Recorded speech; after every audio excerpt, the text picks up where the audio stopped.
absolute geezers. Happy Easter to one and all. I think that's a Christmas saying more than an Easter saying, but hope you're all having a fantastic bank holiday. Boys, how are we? Yeah, all good, Dan. Thank you. Not too bad. How are you? Brilliant. I'm chuffed. I'm chuffed. We've got an absolute... do you know what? I say this on the Twitter page a lot, but I'm going to say it now. We've got an absolute geezer in the wings waiting to come on. But before that...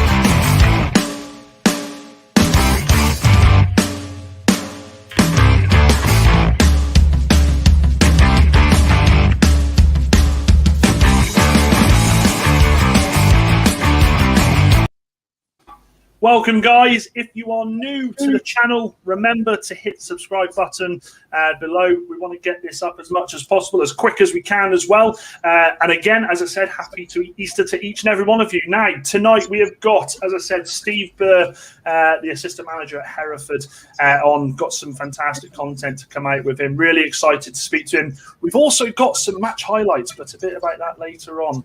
Coiney can start sweating now. But before I start, I just want to say to everybody out there, remember, if you are new, as I said, subscribe, share this with as many people as you can. We're getting up the ratings there. We're gonna be taking over match of the day pretty soon. I'm pretty sure of it. But enough about that. Let's welcome on Steve. But before that, of course, it's intro time.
I think you've got more talent in your left foot than I've got in my whole body, Steve, with some of those finishes. How are you doing, mate? Thanks for coming on.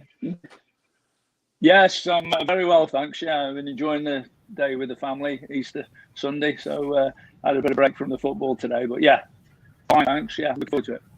Some of those finishes, mate, Jesus Christ. I could only dream of some of them. That scissor kick at the end there, that was absolutely unbelievable, wasn't it? Honestly, God.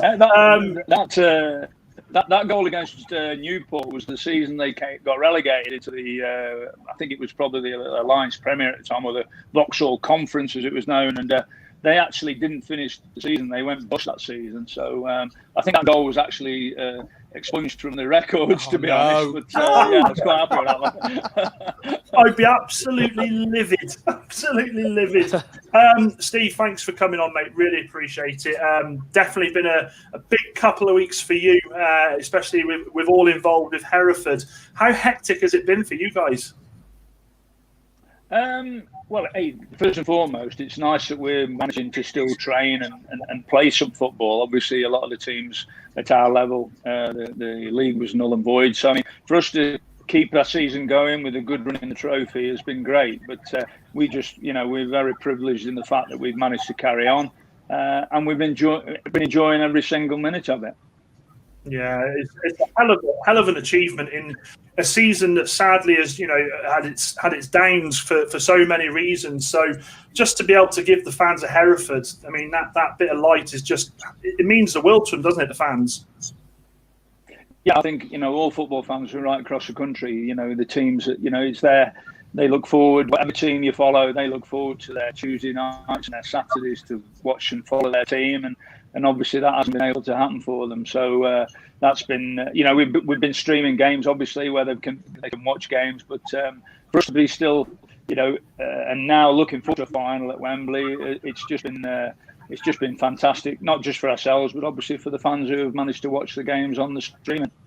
Yeah, I mean, you and Josh have come in, and as I say, it's not a season you'd have liked. Obviously, everybody wants to have that full season of just getting in there, getting your team playing how you want to play it. How have you both found it, especially motivating the players?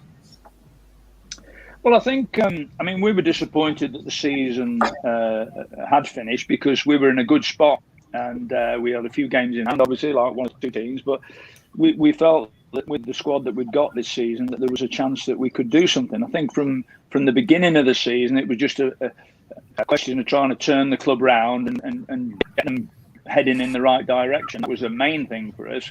But then things to sort of started to fall in place quite well. So I mean, it was good, and there's been some really good signs of potentially us having the chance to achieve things, and obviously we've got a chance to achieve something this season now with a trophy final.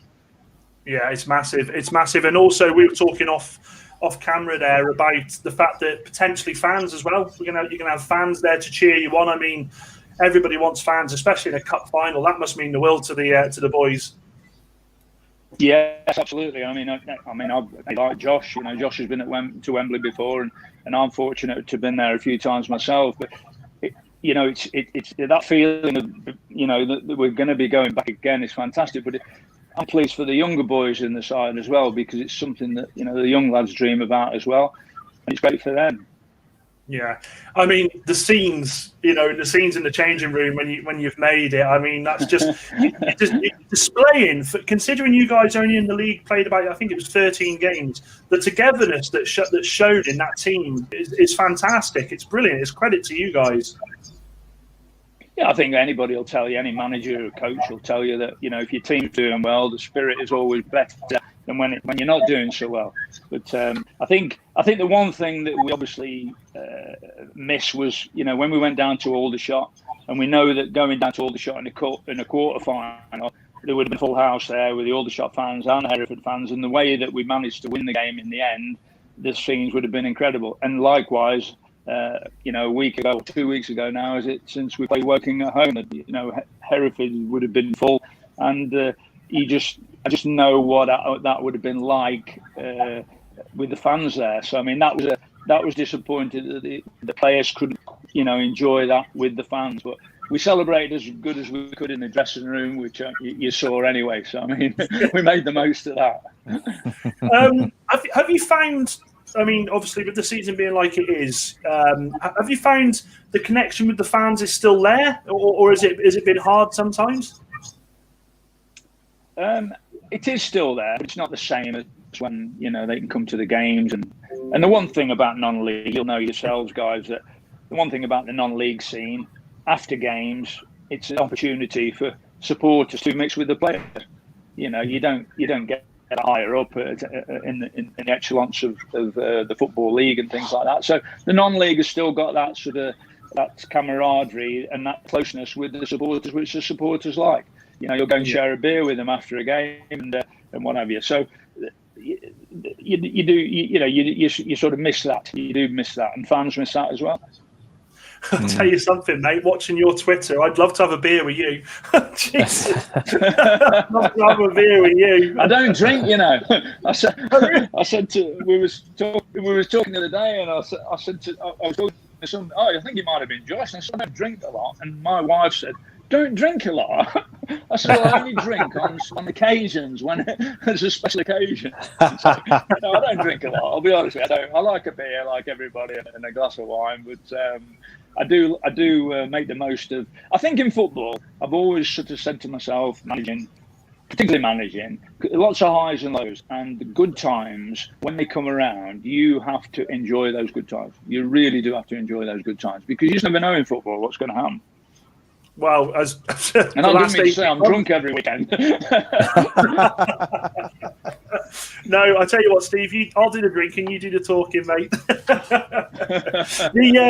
So, I mean, with regards to your career, I mean, Steve, you've had a fantastic career. I mean, goals, you've definitely, as I showed in the video there, the goals that you scored are just remarkable. I mean, did you start out as a striker?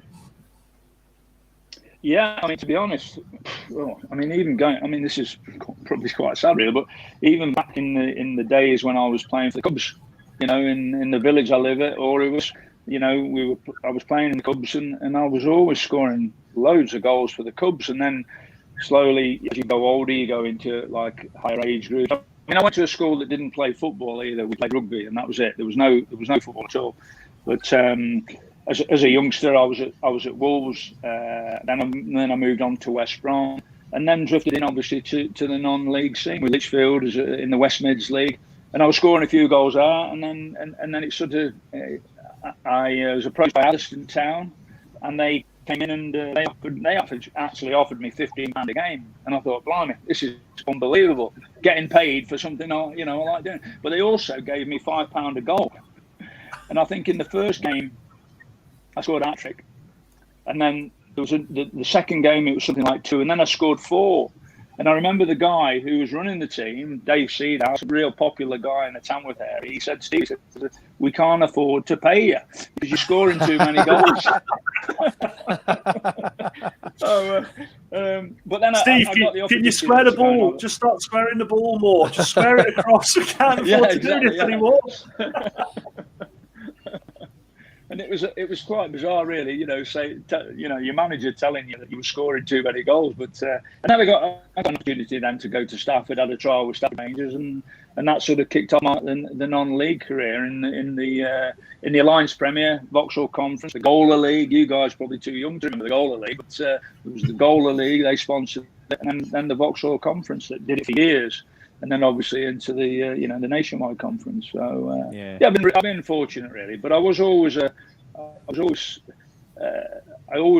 loved scoring goals. I mean, it was just one of those things that you just I don't know, maybe just naturally at the level I was at, I just wanted to be in the right place at the right time. You talk about. I mean, I play terrible football with my workmates, and every time I scored 5 the other night, and I was celebrating everyone like I just scored in the World Cup final. So I know what you mean there. But I tell you this is kind of what we go back to, is the love of the game, isn't it? And non-league football for me just displays that incredible drive that players have for the love of the game. I honestly think it exceeds, not matches, exceeds the love that professional footballers have. I really do, because these guys get up, they go, they train in their own time, and they do it because they just love playing, don't they? Yeah, certainly. And I'm no different. I mean, I remember, sort of before being involved full time with teams, and that mainly came after my playing days. But I was working for a company as a newsfeed, delivering fridges here, there, and everywhere, and I'd be up at 5 o'clock in the morning, go and do your job so you could get away for a game on the night or training on the night. So I know what it feels like, the lads who are part-time footballers at this level, and it is quite tough. But I think I will say that sometimes players who drop out of the league and come into non-league, they sometimes frown upon it as much as this level, but they get quite a rude awakening on how good the level is. That's a question I wanted to ask you, actually.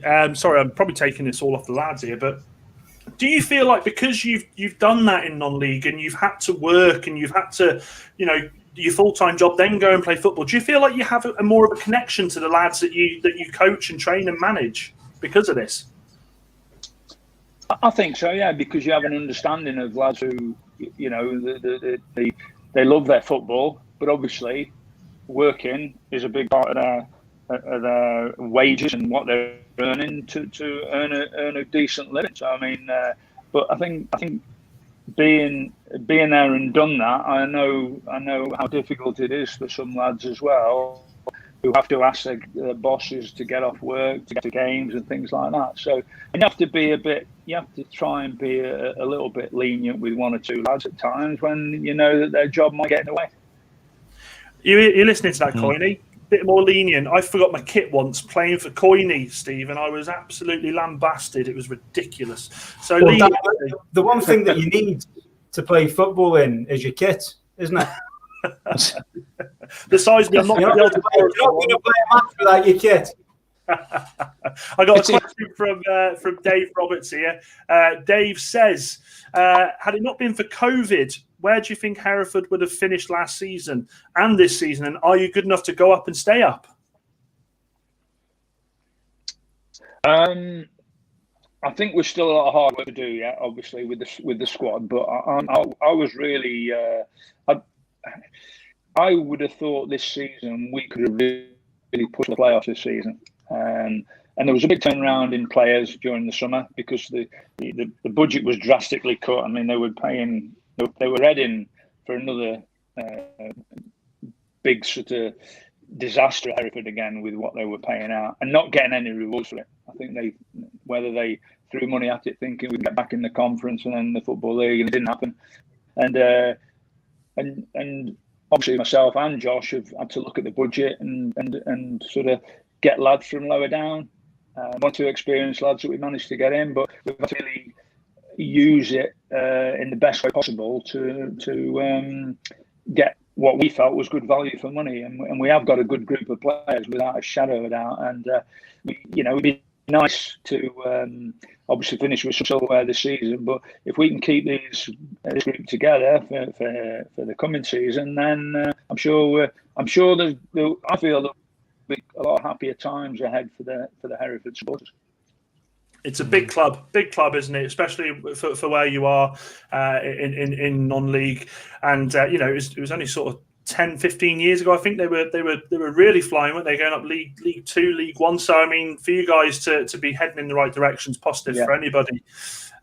With regards to, I'm going to ask you this question, and I'll pass on to Vorney and to Coiney. Football being what it is now, did you find it easier to make the transition from being a player to a manager than you feel that perhaps players do now? I found it really difficult to start with. I mean, it was a similar scenario really from how, if you'd ask any of my teammates at Macclesfield, they would have said I would have been the last person to have gone into managing.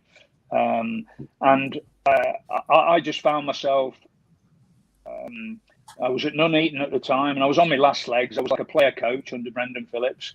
And like a lot of things happened, Brendan did a fantastic job there. But eventually, the results were poor and he got the sack and they asked me to take over. So I took it on because, I wasn't actually thinking about managing at the time and stuff like that, but I wanted to stay involved. And I thought, well, it's the next phase. But like everything, and for whatever reason, somebody else taking over, the results change. And that's exactly what happened to me. And eventually I got the job there. But I found it really difficult, probably adapting to the managing side, because I still felt, you turn up on a Saturday, the grass is below the pitch, and you think, oh, I wish I was still playing. But obviously you can't. Your legs are gone and what have you. So I mean, that was difficult. But in time, as you move on, you don't miss it as much as at the start of when you start out on your managerial career. It's funny you say that, because you listen to a lot of these players in interviews, and they say about ex-players who go on and manage teams, they find it hard in training not to get involved, don't they? And they still want to play, they still want to be a part of the squad. So I can completely see what you mean there. And I mean, club-wise, yeah. I mean, I still get involved. I could say, I still get involved. Loves a half volley. Loves a half volley, does Steve Burr. I've seen it on Twitter. Oh, dearie me. With regards to managing, then, is there still a desire to do that, or are you settled now with what you're doing in the assistant manager capacity? Yeah, I mean, when I went back to Stafford, I mean, it was a bit more sentiment really, going back in and helping in Stafford now. And in hindsight, it was the wrong thing. I'd sort of made up my mind that I'd finished with the managing side. But I went in at Stafford. I was there for, I think it was just over a season with them. And it was one of those, really. I didn't feel that I was giving Stafford the right sort of commitment that I should have been doing as a manager. And I had a chat with the chairman and just said, look, I'm retiring from managing. That's it. I always wanted to stay involved. And at the time, I got, after leaving Stafford, I got a senior scout role at Fleetwood. Andy Pilley wanted me up there, so I went up there, and I quite enjoyed the scouting, but it wasn't quite. The scouting's nice, getting out and seeing players, and particularly with Fleetwood, I was watching a lot of youngsters as well, and because they were obviously looking for their next Vardy and things like that. But what I did miss, I missed the involvement of the dressing room.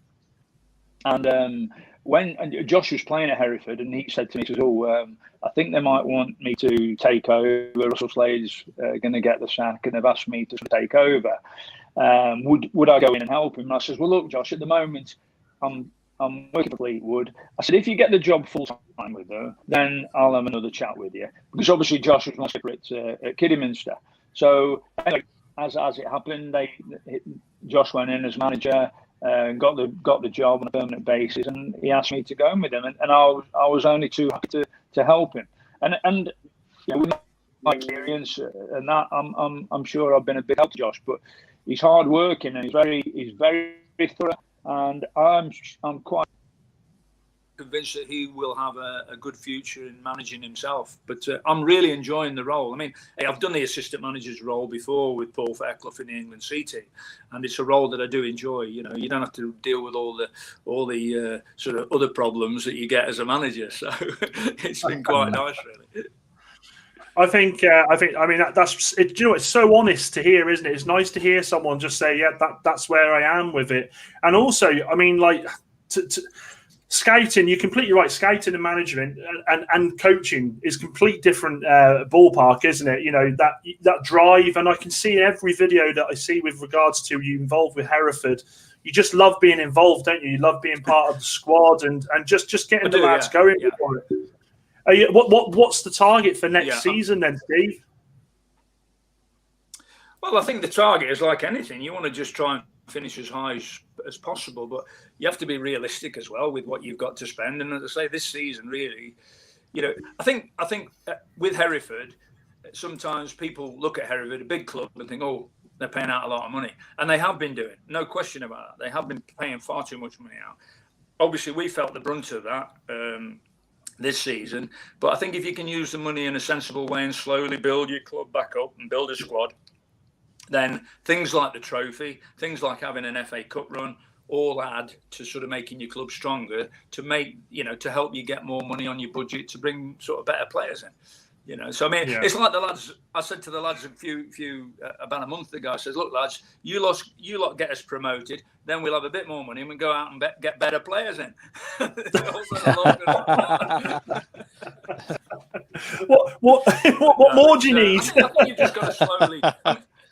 I mean, the one thing about football nowadays, you do not get. It doesn't matter where you are. You don't really get the time to build a club. That, I mean, when the results, and then it's just, the club just a little bit longer now, and everybody's got opinion. It's a club, but you're right. I think we're losing your signal, Steve-O. I think we lost your signal there, mate. All right. Can you hear us? I can hear you. Oh, he's gone on mute. Well, Steve, whilst we're trying to get these, whilst we're trying to get you your vocal back, let's just quickly just with everybody who's watching, me and Vaughnie did a bit of media work today. In fact, Steve, I'd love to get your opinion on some of the some of this footage here. We were media work for Coyne today. Fantastic game of football to watch. Played in the right way. So let's have a look at the highlights from the game. Here we go.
What a game of football that was, Coyne. First goal was offside for them, wasn't it? It was offside. Don't worry. I think we'll see another. There was one that was obviously they had the one disallowed. Their first goal's offside. Looking back at that, not happy with it, is he? To be quite honest, Coyne, actually, that goal that was disallowed, the guy didn't actually need to kick it, did he? If he'd have left it, it'd have been a goal. Yeah. What do you reckon, Steve? Some tidy finishes there, or some bad defending? I did try, but Coyne gave me the eyes, so I decided not to. By the way, one thing we do have to talk about, Dan, is your copyright again, mate, because I'm not sure if there was permission granted from the league for those highlights, so we're going to have to be careful about that, aren't we? I've copyrighted it. Don't worry, mate. I've had a chat. We're all sorted. Back to Steve. So Steve, with regards to your managerial career, we have got a couple of questions for you, and we will come back to those goals, Coyne. We're not going to let you off that easily. So Steve Pinder says. In Steve's 4 years at Harriers, Kiddie, who was his best signing? Oh, that's a difficult one because there was some good lads that we got through. I mean, lads who have moved on into the Football League. Marvin Johnson, who's now up at Middlesbrough. Jamil Matt, who's at Forest Green. And obviously Joe Lolly. I mean, I would probably say that Joe was the find for the club because Joe was playing for a team called Littleton over near Evesham. I saw him playing for the British students at Loughborough, and we brought him in, and he was excellent. And there was no, to be honest, to start with, he wasn't used to the first. The training on a full-time basis, and he struggled with that a little bit, but he just had that pace and that eye for a goal, and you could see that he was gonna really move on. But the best signing, I mean, Shea Dunkley did well for me. Josh, he took Josh from Lincoln. Anthony Malvern, Lee Vaughan. We had some good players there. It would be. I brought my old skipper from Stalybridge with me, Keith Briggs, and did a terrific job for us. But the thing with Joe was.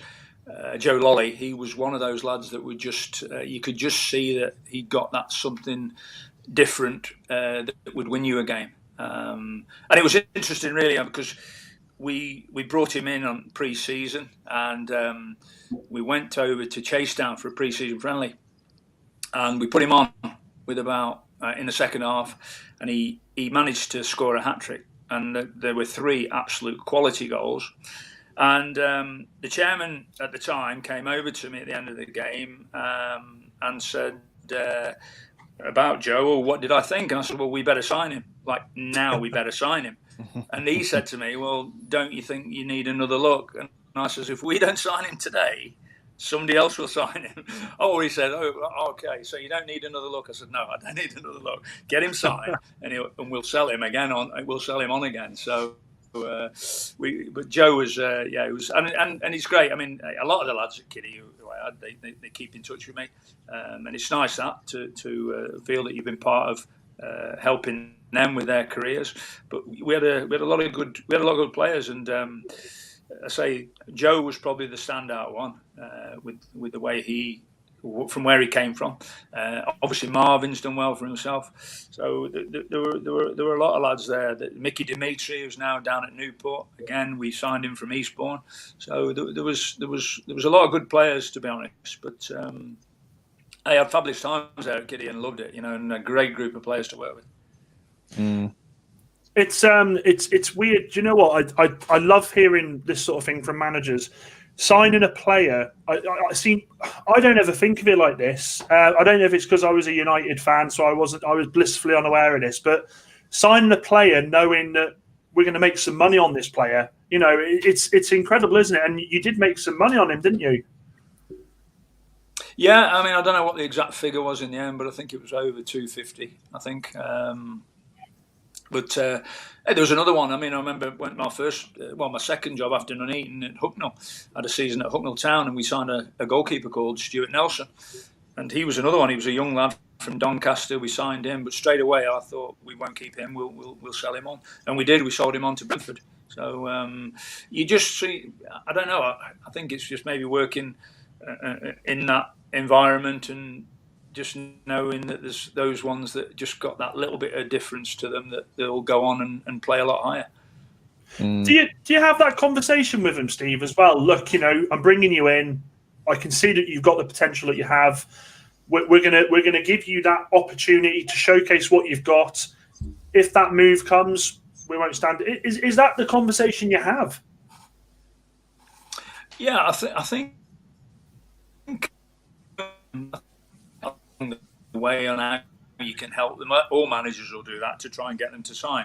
I think with Stuart though, Stuart Nelson, he was one that he spent all season really on the bench at Doncaster as the backup goalkeeper. And I said to him, look, you need to get out and play. And I said, you come and play for me, and before the end of the season, we'll sell you. And that was a thing for him. I think coming and knowing that he was going to be playing week in, week out. And I remember saying to Brian Holmes, the chairman at Hucknall, because we were paying out some decent money at Hucknall at the time, and because he thought it was a lot of money for a goalkeeper, and I said to the chairman at the time, we'll sell him, and thankfully we did.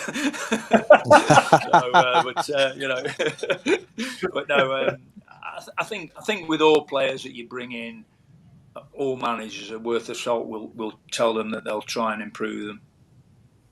You, whilst you were at Kidderminster, you had the job offer with Forest Green at the time. How did that go down then, Steve? Well, that was we were going well at Kiddie, and I remember it quite well actually. And I didn't really have any interest in going to Forest Green. The chairman at the time at Kiddie, he kept saying, "Well, look, you need to go and speak to them. They've got a lot better budget than you'll ever have here. You've got a chance of getting into the Football League. Your wages will be better." And I'm like, "Well, I'm not interested." Well, go and have a chat with them. Go and have a chat with them and see what you think. And anyway, I went with my agent, and we sat down with the owner of Forest Green, and it just didn't feel it was for me really. I mean, it was one of those. I mean, I never actually. It wasn't. They didn't offer me the job or anything. I had an interview. I know they wanted me there, but I didn't actually get offered the job. But I came out with my agent. I just said, "Look, go in and say to the guys, thank you very much. Thanks for their time and whatever. Yeah, but this is not for me."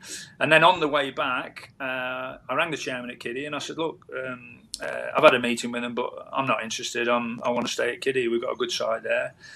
And he was really off with me, for whatever reason. Well, I found out what the reason. The reason was that there'd been a good compensation package, agreed. So I think that would clear up the story why he wanted me to go and speak to them. But it just was one of those things. I mean, it's great to see Forest Green doing so well in the Football League now. Mark Cooper's done a great job, and obviously the owner, Dale Vince, has done a tremendous job with the stadium and taking them from where they were. So it's good to see that. But just at that particular time, it just wasn't for me.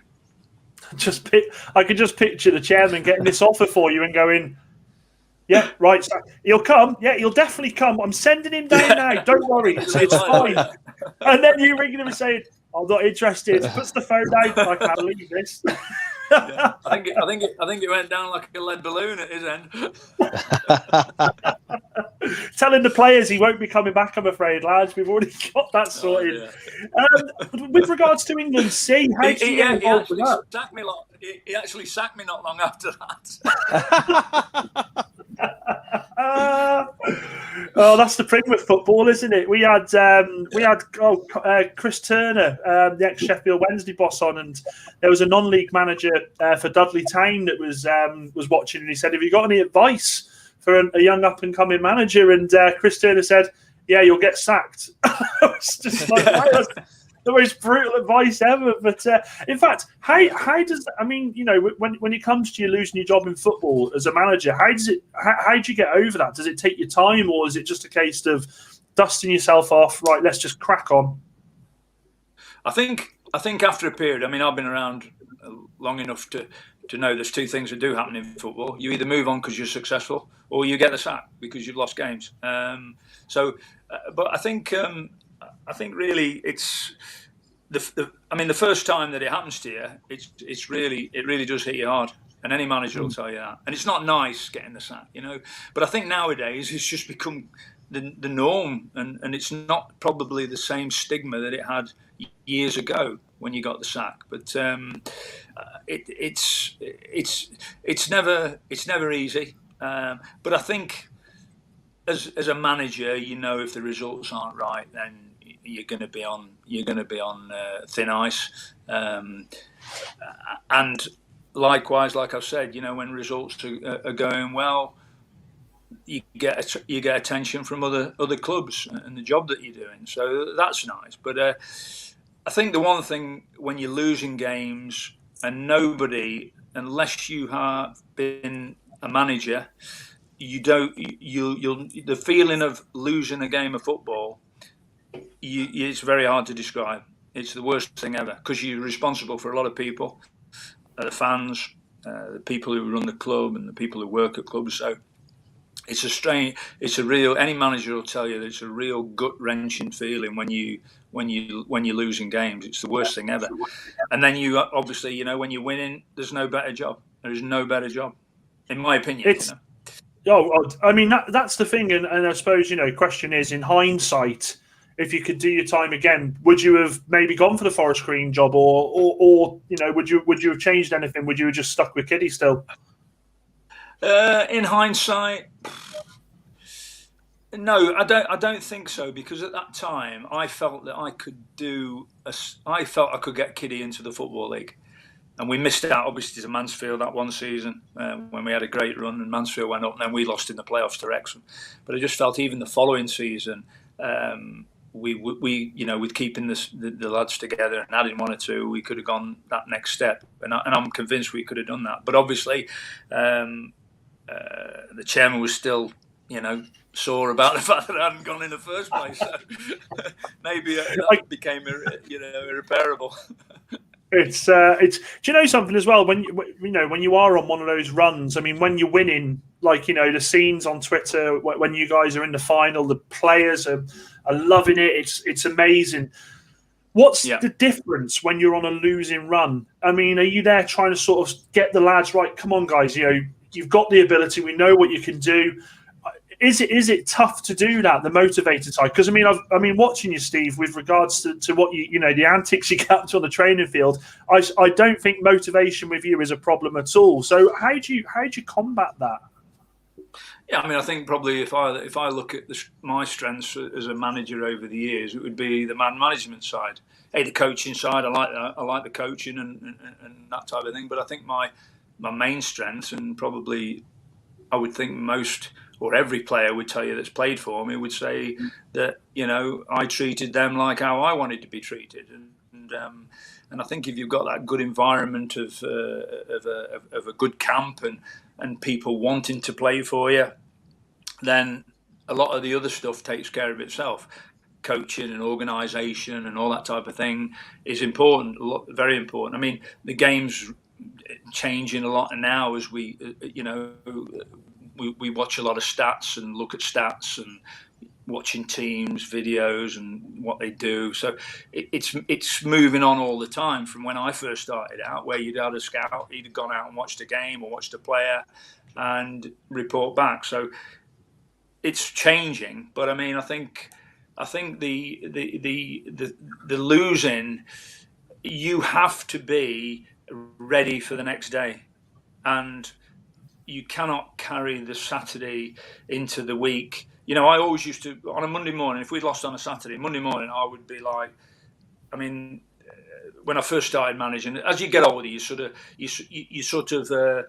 you get a bit less grumpier when you've lost, and I mean, you take it home, and your wife's miserable for the weekend, and the kids are miserable for the weekend, just because you lost a game of football, and it's not their fault. So, as you get older, you get a bit more experience with the fact that don't take it home with you, don't take the problems home with you when you're not winning matches. But it's very difficult to do that. But like I say, on a Monday morning, I would always make sure that when I go through that door, wherever it was, I was ready for the next challenge and be up again. Because I always felt that if the players saw that I was down, then what chance have we got? But once that sort of losing streak starts to happen, things go against you. It's incredible. Yeah. And likewise, when you're winning, you get the decisions go for you, and it's just weird how that is in football. But you have to be, as a manager, coach, you have to be upbeat, and you have to be in with the players. And I mean, I do listen to some interviews from some managers, and you think, oh, would you want to be in a dressing room with that guy? When and you listen to them, and you can see why they're struggling.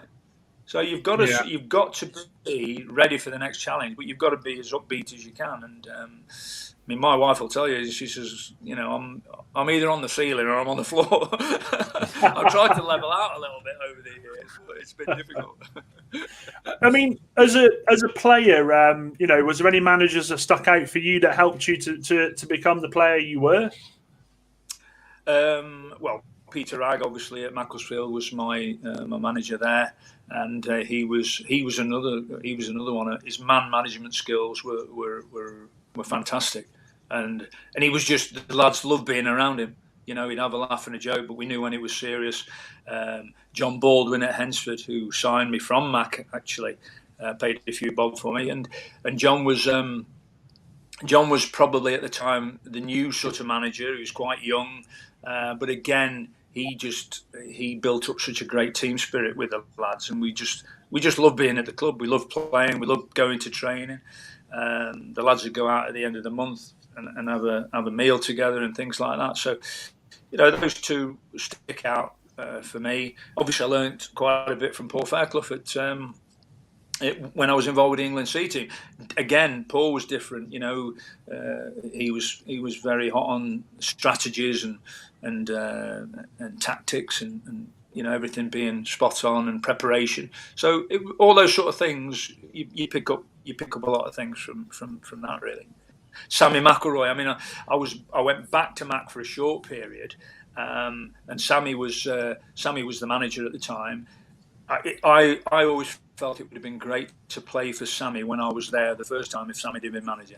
He was just one of those people that you'd walk in and he had this aura about him that you just wanted to do well for him. You wanted to go that extra mile for him, and that's why he was so successful at Macclesfield. With regards to your time with England C, who's the best player you coached for England C? Because there's been some players come through there, hasn't there? There's been lots, yeah. I mean, it was a massive vehicle for lads in the C team. You know, they'd play in the C team at the end of the season in a tournament, and then they'd be off to a football league club. George Boyd, probably one of the ones that as a natural player. I mean, I remember obviously when he was at Stevenage and that, but when we used to get together with the England side, you know, the likes of him. There's been lots. I mean, Aaron McLean, he was another one. You know, all lads within their own sort of capabilities, and you can see why they stepped up. You know, Paul Cardens, Gareth Seddon was another one. Gareth Seddon, hell of a striker. Yeah. You know, a great. You know, as he was a proper 9 for me. He was a terrific player. But there's been lots of lads. Michael Kitely, who went on to play for Wolves. Lots, and it's been nice to have been involved with those lads and see how they progress. Just thinking about Michael Kitely, actually went on to play for the full England team, didn't he? He got a full England cap. Yeah. I mean, same with Vardy, isn't it? Jamie Vardy. Yeah, you know, he was involved with the C team and. Similar with him, but Michael Morrison, Steve Morrison, those lads, you know, some really good top players. Did you play against the Wales and the Scotland C teams as well, Steve, in that time? Yeah, we did. I mean, we used to have the home championships. I mean, we played up at Clacton in one tournament against Wales and Ireland, and Scotland, and that was up. We played a game at Ross County, but those games were open age. So because the England C team was mainly an under-23 side, so you know we played in the I forget what the tournament was called. It was there was a tournament, International Challenge Trophy, that was it, and we got to the final of that. We beat Holland at Burton Albion and that. But the home championships were really feisty games. They were real tough, up and atom games, and you know, against the Welsh and the Irish and the Scots, they were real tough games. They were. Was there any players that went on to have really successful careers from the Welsh teams or the Scottish teams, or the Irish that stood out here? Off the top of my head, I can't really remember any of the lads. I think from Wales, there was like the likes of Mark Williams who went into the league, but there must have been a few from the Scottish side. They had some decent players, but off the top of my head, I can't think of any of the other lads who went. To be honest, but they were really good tournaments and tough games, really tough games. But it was great because we were away for a couple of weeks. We were with the team and playing the 3 games that were involved. A few good nights out as well, I'm sure. Well, we Courtney doesn't drink. At the end of the tournament, You don't have to drink to enjoy a good night out, do you? We let the lads out on the last night of when we finished the tournament, and we'd won the tournament, and we let the lads out in Aviemore for a quick drink. So you know they enjoyed themselves, but they were all as good as gold, really. You know, really good lads. Do you think they play as much fixtures as they could do, the England C team? Well, it's a shame because obviously with what's happened this year and what have you, and there seems to be more priorities for other teams now than the C team. I mean, we went to some unbelievable places like Russia, Finland. We went to Barbados, tournaments there. And we did a lot of promoting. It was a lot of, we did coaching in schools and things like that. But it's a shame, really, that it does seem to be coming to an end, the C team, which is a shame. But again, it's maybe just down to funding, and the FA are looking at, maybe money better spent with other teams that are now involved. It just frustrates me. It does. It just shows the complete, I think, disregard sometimes the FA has with regards to non-league. I think, as you say, the amount of players that go on and get the full-time contracts. I mean, come on. I mean, we should be helping these players, shouldn't we, as much as we possibly can, not stunting them. Obviously, I'm not going to ask you to name names, Steve, but has there been any players that you've ever managed and you've, no matter how hard you've tried, you've just not been able to get through to them? They're players that could have been something special but never really done what they could do? Yeah, loads. How do you deal with that? There's three of them sat round here. I think you always bring players in with the right intentions of doing well for your team, and but yeah, obviously over the years there's been lads that it just for whatever reason hasn't worked out. Whether you've maybe got them a season too late, or they've picked up an injury, or maybe somebody in their position has carried, gone on and done well, and it's left them out. But I can honestly say I'm quite proud of the fact that every player that has played for me, I'm sure I can't think of any that I fell out with lads, obviously, as you do, but I never had any grudges with any lads, and never sort of fell out with any lads, and to this day don't speak to them. So I got on with them all. Obviously, all players don't agree with managers' decisions, but you have to make the decisions for the right of the football club and not for an individual. So, most of the lads that I had over the years, I've made a few bad signings, that's for sure. But I'd like to think that there was more good ones than bad ones. Is it when you make a bad signing, like you just said there? Is there almost that pressure you put on yourself that you think, well, I've got to bloody play them now. I've brought them here, and I need to sort of do my best to see it to get them to perform, to prove I was right to bring them here. Yeah, I mean, I remember going back to Hucknall actually, and the chairman there, he had a few Bob and Brian Holmes, and we brought a lad called Gary Patterson in, who'd been at Farnborough, been a top player, non-league. I think Gary played in the England setup, and we brought him in, and he'd had a few injuries, and I thought, and he lived in Hucknall, he lived just around the corner, and we got him in, and we paid him, we were paying him good money, but he did all the pre-season, and then the first game in the pre-season, he got injured, and he was out. He was finished for the rest of the season, and and the chairman came to me. He says, "What are we going to do about him?" And I says, "Well, he's out for the season." He says, "Well," he says, "I'll pay him up." He says, "But just make sure that doesn't happen again, else you'll be the one who's leaving."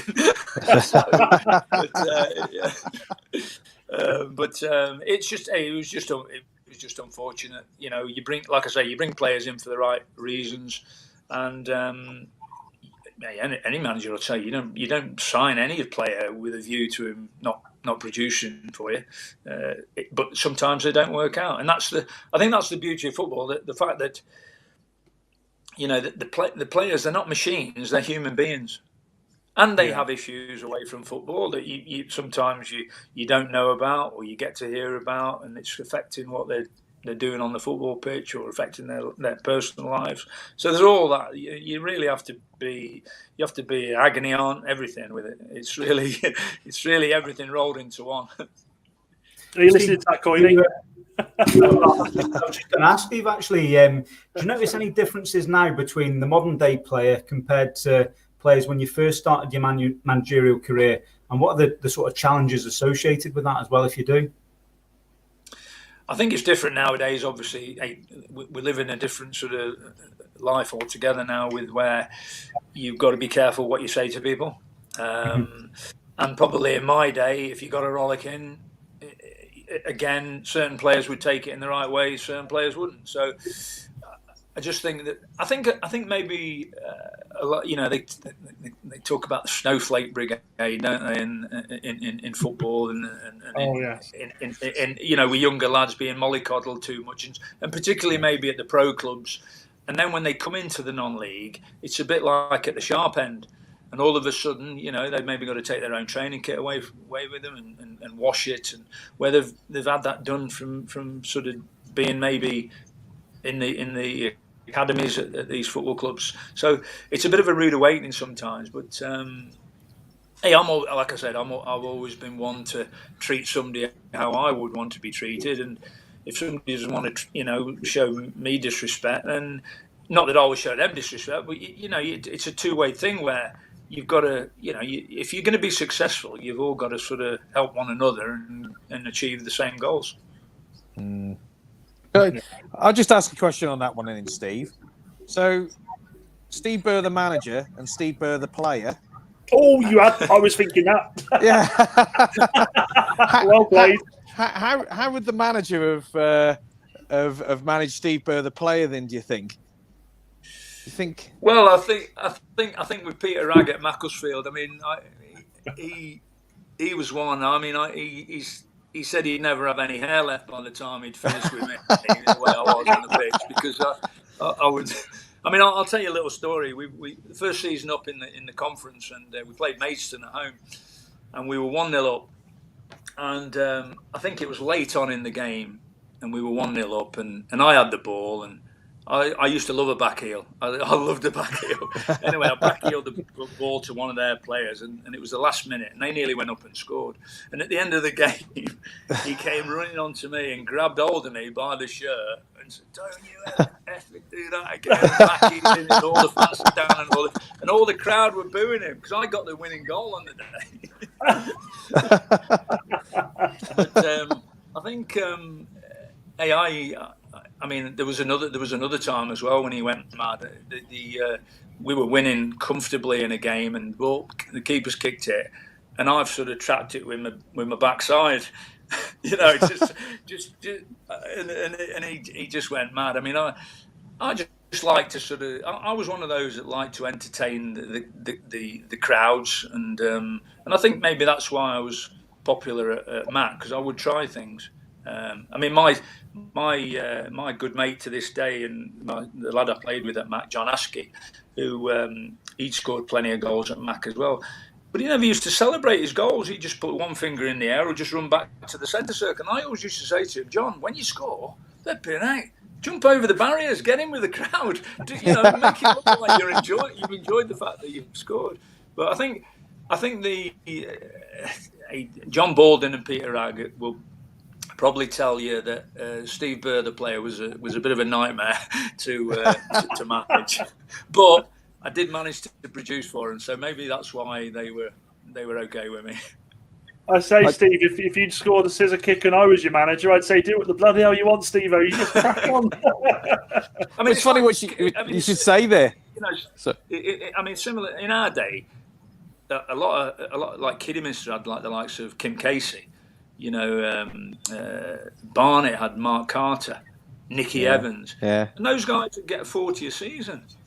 You talk about a striker nowadays, and if they've got like, if they've got sort of like 10 goals at the end of the season, it's like fantastic. Yeah. I used to love getting goals in before Christmas, because I normally got suspended around about Christmas with bookings or sendings off or something like that. So I used to make sure that I'd get a few in before the Christmas period. But it's Steve. That reminds me of a conversation we had a few weeks back, by the way, about players deliberately getting suspended and injured around Christmas. Was that one of those, or was that just a natural accumulation? It was just a natural accumulation, yeah. It was never. I hope there's not any Hereford lads watching this tonight, by the way. I was just sat here. I got sent off a few times, and it was just really the red mist a lot of the time, just coming down and what have you. But like I say, the player, a lot of lads at the Altrinchams and John Timmins at Altrincham, they'd get 40 goals a season, and that would be like the norm. Nowadays, if you get 15 or 20 goals, it's like you've swum the channel. Yeah. No, I was going to say on that first goal that you scored on the highlights there, you looked like you were enjoying yourself, Steve. So I'm glad you've said about sort of jumping in with the fans and you enjoyed things like that, Yeah, but the only problem nowadays, Vonnie, is you jump in with the crowd or take your shirt off, you get a booking, don't you? You get a booking. I mean, do you think it's wrong, though? Do you think it's wrong, Steve? Yeah, I do. Because it's I agree. I think you're taking the enjoyment away from the bloody game. Yeah, I mean, perhaps taking the shirt off, but and inciting. You don't want lads inciting a wave, like when Cardew ran the full length of the pitch. That's a bit different. But, I mean, I remember the last game at the old Keys Park with Hereford, and we played league, and we needed to win the old Southern League, the Beezer Homes League at the time, and I got the first goal, and I took my shirt off, and I was swinging it around my head like Giggsy when he scored against Arsenal at Villa Park, and it was just, but I never got booked for it. Nowadays the elation of scoring. You can't, you don't want to take that out of people, because we're there to entertain the fans, and the fans, I think they want to see that, But the rules nowadays, and some of the decisions, and what you can and you can't do in playing football, I do scratch my head. I'll be honest with you. Do you think, actually, you made a good point there, Steve? About Giggsy scoring that goal, he runs off, shirt round he's off. Do you not think that would have made the picture? It would have just ruined the memory. He finally gets his shirt back on, and the ref comes up, yellow card, mate. And it's bookings like that can sometimes cost you a place in the final. Essentially, it's little bits of emotion that players they can't help it, can they? They're human at the end of the day. And how many times does that get shown? Time and time again, doesn't it? When a couple of games and Man United, Arsenal, you'll see that, and Giggsy running off, and I think it's just entertainment, and we want to. That's what we want to. That's what we're there for. We want to see that sort of thing. Well, Coyne will remember this. Shrewsbury away at Rochdale, so 20 odd years ago, whatever it was. Coyne, Luke Rogers scores a hat trick. He's already got a yellow card. Takes his shirt off. He's swinging his shirt around. Of course, he gets sent off. He gets a second yellow card. Gets sent off. We win the game. Was it 7-1, 7-2, Coyne? I can't remember now. 7-1. 7-1, yeah. And Luke Rogers scores a hat-trick. Of course, he takes his shirt off. Everyone's celebrating. Everyone's enjoying it. And, of course, he gets the second yellow, doesn't he? So he's celebrating his hat-trick, getting a red card, ultimately, which is just ridiculous, isn't it, Absolutely, yeah. But, I mean, you see some of the yellow cards that are given out these days.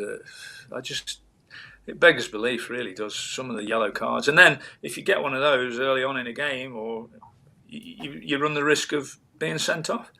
And it does seem like every foul's a booking now, doesn't it?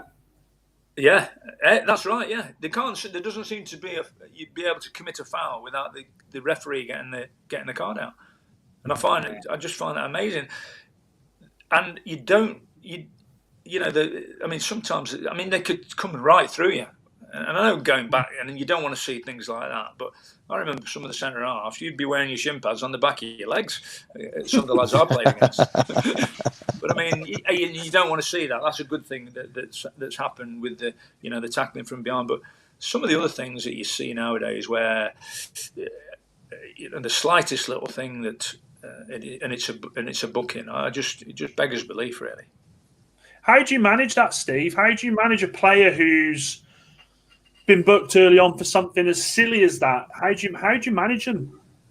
It is difficult. I mean, because you're running the risk of going down to 10 men, and it's a similar. I think there was a similar one in the Aldershot game for Hereford when we played in the quarter final. One of the lads got booked early on. I'm trying to think who it was now. It might have been Chris Camwell. And we were thinking, what do we do? And you have to sometimes you have to make a decision at half time, or depending on how far you are in the game, subbing them just to make sure that you keep your 11 players on the park. It's absolutely mad. I mean, I would, Christ almighty, if I was, well, hang on, let's first, if I got on the field as a professional footballer, first and foremost, but if I'd scored, my bloody kit would have come off. I bloody would. I don't know. Like I said, in 5-a-side, I'm celebrating like I've just won the World Cup, so God knows what I'd be like in professional football. In fact, actually, Steve, the other question is, following on from that, have you ever had a player be sent off for a second yellow for doing something like that? Again, I can't think. There's bound to have been somebody, yeah. Because the fine system that you have in a club, how do you manage that? Do you say to the player, okay, normally for a red card, it's this, we're gonna forget about that this time? Yeah, I think you've got all clubs have their code of conduct with the fines and things like that, but I think you've got to be level-headed about it, and whatever the situation that's happened on the park, if somebody turns around and elbows somebody in the face or punches somebody, then it leaves you no alternative. You have to have to fine them because they've let the lads down. But sometimes maybe a last-ditch tackle that's brought a yellow card or even a red card, it's not like a deliberate act. So punishing the player twice for me is not something I would do. No, Coiney would. I'm only joking, Coiney. I'm giving you some stick. You're a very good manager, actually, mate. Very good manager. Sorry, go on, Coiney. No, I'm just saying. What's the phrase for that? Fake praise, something like that. It's not. I tell you, you were very. Steve, I'll give you a bit of a lowdown, mate. They were 2-0 up at half-time and it come back to 2-2. And I was expecting, when the full-time whistle went, the players all got round Coiney, and I was expecting him to absolutely batter him. And he was very good, actually. He was very, very good. Very, very, very motivating, should I say. It was good to see. Very diplomatic, I thought, there, Coiney. He was, considering, those steely blue eyes, Christ almighty. No. You were very good. One of the problems with COVID as well, everyone can hear what you say to a team at half-time at the end of the game, isn't it? No, we enjoyed coming to watch it today. What with with COVID, Steve? Do you see us now? Football wise, we're coming out the back end of this. Are you and Josh sort of already looking towards next season, players wise, where you want to be, or is planning already begun? Well, we've obviously got the final to look forward to, but we had discussions with the board about 4 weeks ago regarding things for next season, and we're obviously still waiting to see what can happen with that. But hopefully, we enjoy it here, and hopefully something can be sorted out. But at the moment, we're sort of just waiting to see what happens. So, it would be nice to continue what we've started here. That's for sure. Are you? What's it like working with Josh? Obviously, you've been working together a little bit now. Are you building quite a good sort of bond there? Is it sort of you see yourself sticking with him for a while, or?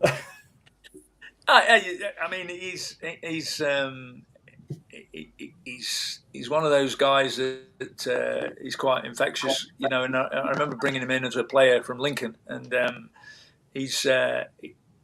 He's really hard working, and you've got to be hard working. You've got to put the yards in and whatever if you're going to be successful. But it's quite nice for me now when he's we're maybe talking about a player that we might have to release, or we're going to leave him out, and that's when I just turn around to him and say, "Well, welcome to management, Josh. Go and tell him he's not playing." When you said hard, I thought you were going to say he was hard work. Then.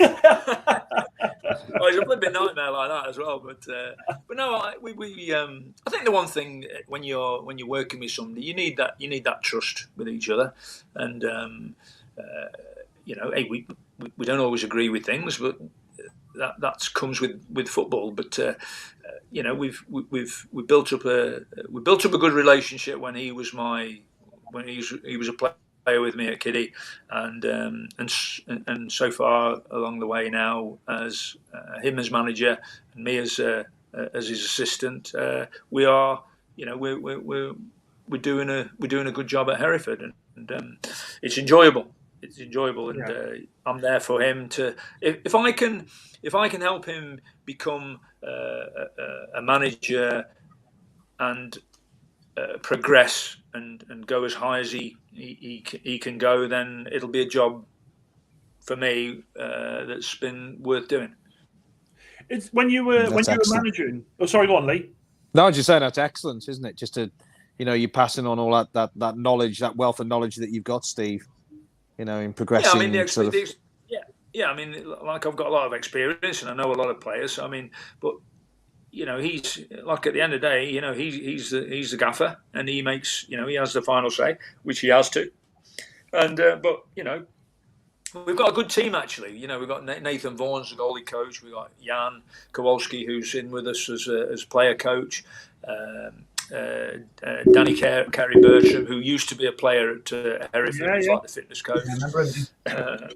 And Aaron, the physio, Alex, the guy who looks at the stats and all that. And together we're a good team, and we all get on well, which is good. And again, that's what you need. You need that and that togetherness and I think it's important as well always to stick together when things don't go so well. And that's a sign then of being together. And it's I always say it's easy to win, but it's when things aren't going for you and not going so well for you, that's when you got to stick together, work a bit harder to turn things around. With regards to Josh, you being a manager, you've managed a lot of players at both ends of their careers. Did you see him becoming a manager? Could you see that right away, or is it something he's grown into? Yeah, no, I think it's probably something that I saw early on in where he's a leader. He was a leader on the pitch, and he's enjoying the role now, and wants to make the most of Hereford giving him that opportunity to be successful. And I know how determined he is, Josh. He was a determined player, and you'll need a bit of luck along the way, like you do as a manager. You need a bit of luck with things. But no, he's very determined, and I'm sure he can really have a good career as being a manager. You talk about the players, about that. I'm really sorry we're keeping you, Steve. I'm really sorry. I'm just really enjoying talking to you. There's nothing on the telly tonight, so I'm all right. Well, United are losing bloody 1-0, mate, so I'm quite glad I'm talking to you, to be fair. Well, yeah, we're only missing the Man United game. You're all right. Absolute bloody nightmare. You talk about the people that Josh has surrounded himself with, and of course, Jan there that you're talking about, Klukowski, been there, done it all as a footballer, especially in non-league there. How vital is that, to have on the coaching staff? Obviously as a player still, but obviously the coaching side. Yeah, I mean, Jan's, we brought Jan in as an experienced player, but also on the coaching side, because that's, for Jan again, he's not getting any younger, so he's obviously making a path for himself now to go into the coaching. He does coaching at Forest Green anyway, with the academy there. So, but he's a great lad and really has brought a lot of experience on the park for us when he's played. Yeah, he's an attacking midfielder, isn't he? Well, sort of. Well, I don't know if he is now, but he wasn't he? He's probably more of a defensive midfielder now. It catches up with all of it. Jan's one of those. He's gone in at centre half for us and played and done a job there when we've had an injury. Holding midfielder, plays in as a 10, so he's adaptable, and that's been worth its weight in gold really for us. No, it's phenomenal, and the stories that you tell are just absolutely brilliant, Steve. I've got to ask you, what is your fondest memory of football so far? I say so far because you're not dead. You've got plenty of years ahead of you, I hope. But what's your fondest memory so far? I think my fondest memory really has got to be probably the hat-trick against Rotherham when we were at Mac and we were in the conference, and they were. I think they were Division 2 at the time when Norman Hunter was managing them. Got a hat-trick that day, and we beat them 4-0, knocked them out of the cup. The other big one is obviously in 1989 when we went to Wembley and played Telford. And I'll never forget the day before we got... Yeah. Hang on, Steve. Let me just shut the windows. I don't want to get... But yeah, that was an incredible experience to play at Wembley, and I went back in '96 with Mac as well, but I wasn't part of I was part of the squad, but I didn't make the team that day. I actually played there as well in a final for the Umbro Vets used to have an over 35s, and we got there and we had an absolutely cracking side, and we played the final against Sheffield Wednesday before Southport and Cheltenham, I think it was, in the trophy final. So, and I managed to score that day. We won 3-1. So that was nice. Of course you did. And, of course you did, Steve. You score wherever you go. But I tell you, the team that we had, they were all over 35 because they had an over 35s, they had an over 40s, and an over 50s in that Umbro vets. And that was good. But the side that we had Kevin Richardson, we had Stevie Essex. The side would have held its own in the Southern League. It was a cracking team, but we were all just over 35, so we still had a bit of life left in us, to be honest. But that was a good experience. So, I mean, going back there now, in a few weeks' time is something that did I ever think that would happen? I never ruled it out, but for it to happen, it's just I'm as excited as I was in 1989. So yeah, I can't wait. I saw your interview on Twitter the other day, Steve, where you got interviewed by Hereford, and you were getting quite emotional. Yeah, and it was for a guy like yourself who's been around the game for as long as you have, and obviously you're going to Wembley again. It was quite refreshing to see sort of emotional and how up for it you were. Yeah, well, I got some stick about that, Varney. I'll tell you off me. Oh, mates. Did you? Yeah, I mean, hey, it's just you are what you are, aren't you? And as I say, those days. That do you think they're going to come round? And thankfully this year it's going to come round again. So I say I'm looking forward to it. But yeah, it was quite emotional after the game when you've got there and all the hard work that you've put in, and we were just pleased for everybody involved with the club, really. Yeah. Where would you put that if you win it, Steve? As achievements, where would you put that? Oh, it's got to be right up there. If we can pull it off, it'll be fantastic. But hey, I'm sure Hornchurch will have something to say about it because they'll be wanting to go there and get some silverware themselves. And I mean, obviously, I know Mark Stimson, the manager there, so I know how tough it's going to be, and we won't take nothing for granted. That's for sure.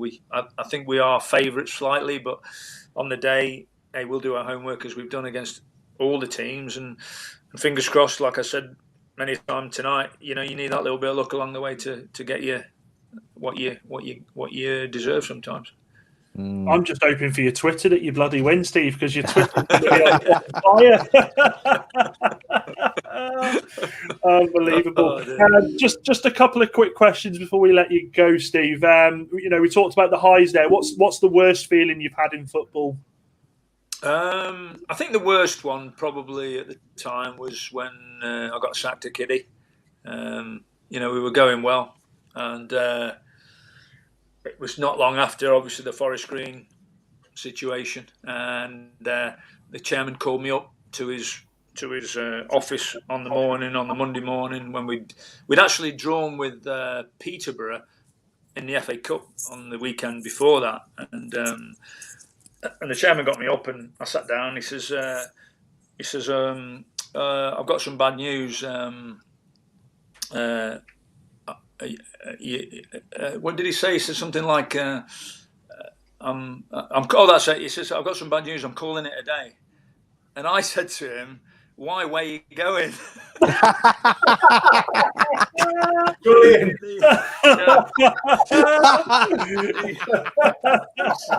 He said to me, I thought you were going to say. He said, I'm not going anywhere. What's the bad news? Forest Green have come back in. He said, I'm not going anywhere. He says, you are. I said, okay. No. And literally, I said, well, thanks very much. And I just walked out, and that was it. Wow. But that was because I enjoyed it there. I was there a long time, and like I say, we were on the verge of doing something. Just picture his face. Yeah. He's probably thought, I better think twice about this now. we just drawn with Peterborough in the FA Cup, and I thought, he's maybe going to talk about a new contract. Do you still keep an eye out for their results, Steve? Do you still keep an eye out for Kiddie's results? All the clubs that I've been involved with, I always look to see how they've done, and I must say, every club I've been to, the Chesters, the Southports, I've enjoyed my time there. And the good thing is that the clubs I have been to, Northwich particularly, was a great time at Northwich. We had Stalybridge as well with Rob Gorski, the chairman there. Every single club that I've been to, I always get welcomed when I go back there, which is really nice, and that's important to me as well. But no, everywhere. Hey, there's, I think I was saying to you earlier about one guy had sent me a message saying what went wrong at Chester. Well, a lot of things. Actually, Steve, I can put that on the screen for you. Hang on. We were talking off camera, Coyne, before you got here. We were talking off camera, and Steve said, "Oh, I saw the one about where it went wrong at Chester," and I'm thinking, "Oh shit, that's one of the ones we've got." You can't ask him that, can you? But no, I mean, I enjoyed. But here we are. Here we are. I enjoyed my time at Chester, but it was like, we did have some great times there. We had a good cup run, Southend away, beating them, going up to Barnsley. So it wasn't all doom and gloom, And like I say, I've had real memorable times at all of the clubs. Even the short time I was at Southport, we drew Fleetwood in the cup and took them to a replay at their place.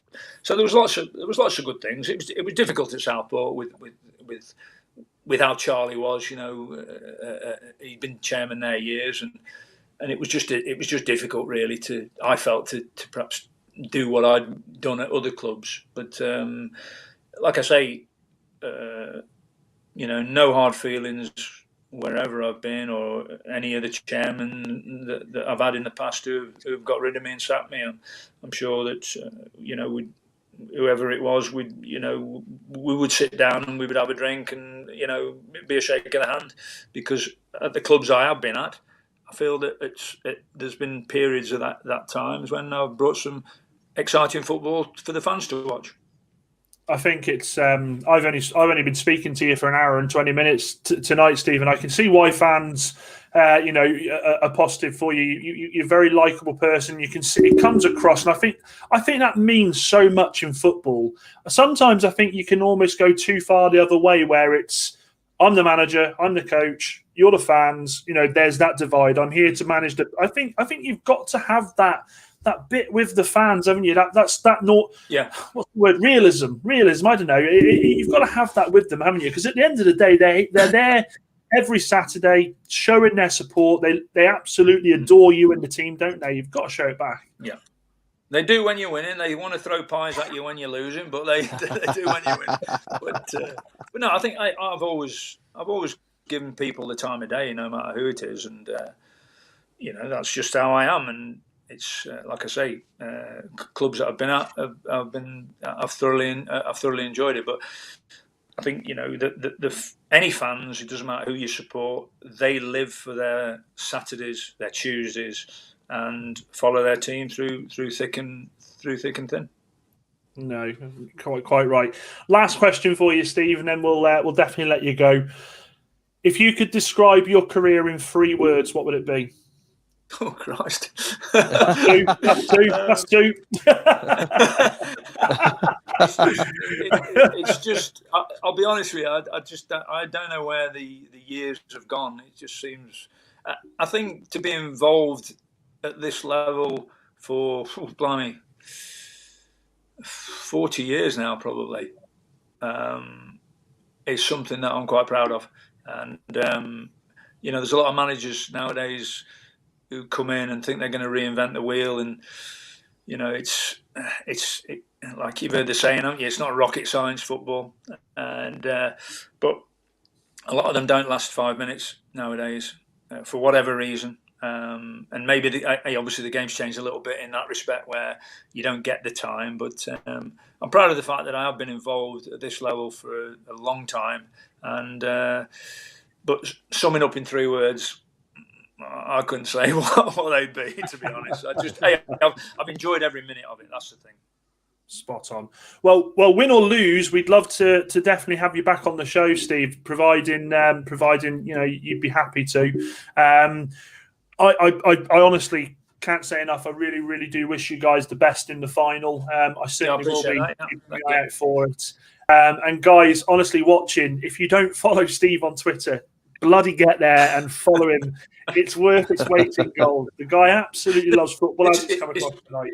It's probably just as well they didn't have Twitter when I was back like 19, 20 years old playing football. Do you know what? I remember when Twitter came out and I thought, what is this, all this rubbish about? You know what I mean? Tweeting it and oh God, I've got the bug a little bit, I think. Steve, honestly, we've only been doing this, I think it's our 10th or 11th week, and it's already been the moment of it so far is the story with you and the Kidderminster chairman. Without a doubt, where you going? Absolutely love that. Guys, have you got anything else before we let Steve go? Well, just thank you for your time, Steve, and no problem. Hopefully, you won't be getting any more sort of dodgy texts on a Sunday morning asking you to come on the show. Well, it's nice, you guys. Yeah, I mean, it's nice you guys doing this, and we can be light-hearted, and I think today in a lot of football, it can become a bit too serious at times, can't it? And to have these sort of things for people to come on and just be relaxed about it, it's been enjoyable for me as well tonight. So brilliant. I'm glad about that. Good. Thank you so much, Steve. Well, Steve, we'll let you go there. Thank you so much for coming on.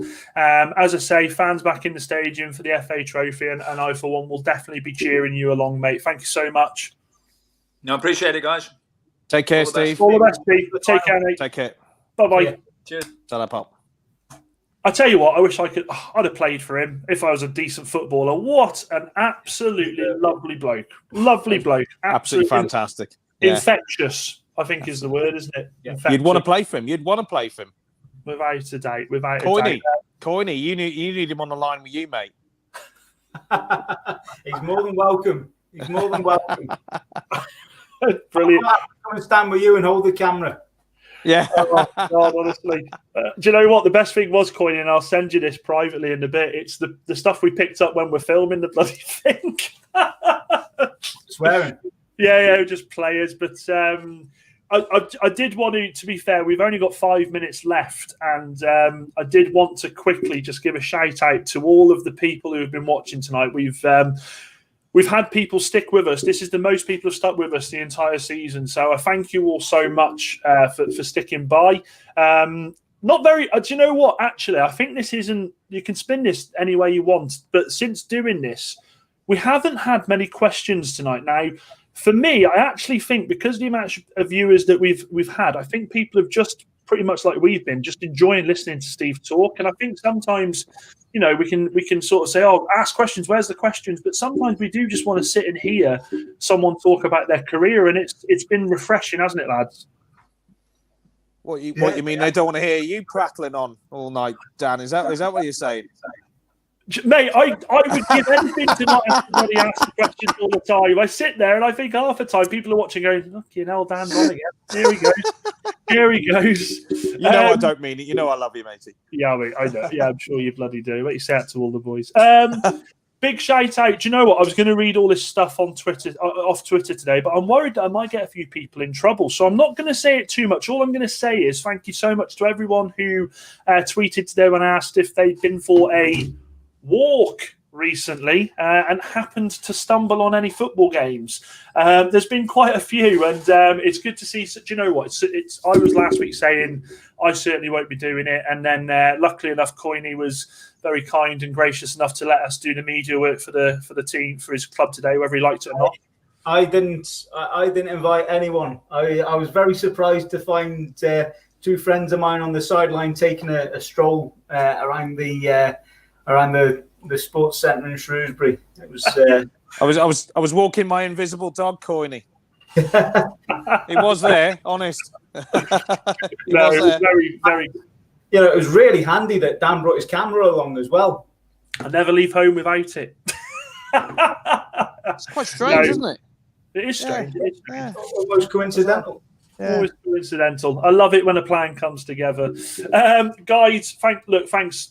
Vaughan, Coiney, as always, not trying to get soppy here, but, the show, fantastic. Really appreciate you both sticking with. And, I'm really excited for what we've got coming in the next couple of weeks. I'm not going to release who we've got coming on very soon because I don't want to jinx it, but we've got a very, very, very, very good name coming on soon. But I really hope we get Steve back on the show sooner rather than later. You know, I'd love to speak to him after the final because, you know, Christ, what a massive opportunity it is for Hereford to have the fans in there as well. But this week, guys, also. By the way, Dan, that's a proper club as well, Hereford. Yeah. I mean, me and Gorney have been there many times when they were in the Football League, and that's a proper club with you know, real proper football people supporting them. So really hope they you know, they have a bit of success in the final there. That'll be good to see. And with everything, and fans as well, by the way. Yeah, that's it. The A49 derby, isn't it? But I mean, it's. Yeah, just with everything that has gone on with Hereford as well, you know, they've had a lot to contend with sort of down there, haven't they? And the fans have brought them back through, you know, through from sort of step 6 back up to the level that they're at to actually be at Wembley in the FA Trophy final. Yeah. That's an achievement in quite a short space of time. You know, I know they went to the final of the FA Vars a few years ago, but to get to the FA Trophy final. In until like the time that they've been back in existence, that's some going to do that. That's the fans that made it happen as well. Yeah, that's right. It is massively.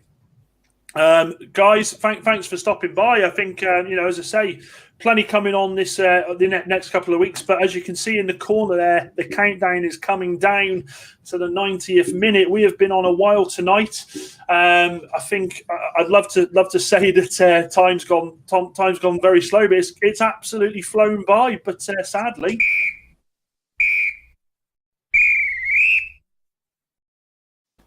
That's it, guys. It's the 90 minutes up. We've officially finished. We're into added time. So in the added time, I will just say that this week, as always, we have been sponsored by Kaito Apparel. The lads there, Todd and Kyle, doing some fantastic work there with the workwear. Make sure you get there. I will share their site after the show. Some fantastic work there for all your workwear needs. Also, a big shout out to Dan Turner, who I haven't actually released the Tales of the Groundhopper episode yet. Work has been so bloody busy.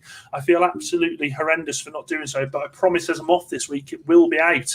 Other than that, all that's left for me to say, as always, is be thinkers, not stinkers. Look at Coiney.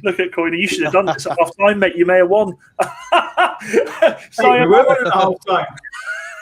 Sayonara. Au revoir.